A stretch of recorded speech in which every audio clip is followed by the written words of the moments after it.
JCB வானம் எடுத்ததை சரி செய்தல். ஜேசிபி வானம் எடுத்தலை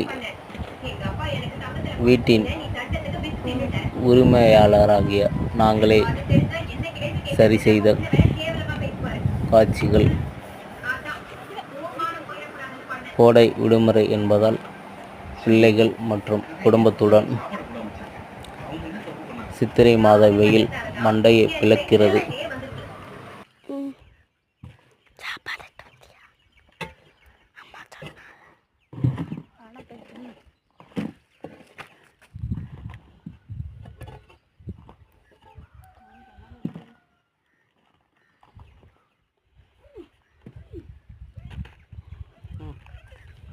போதுமா?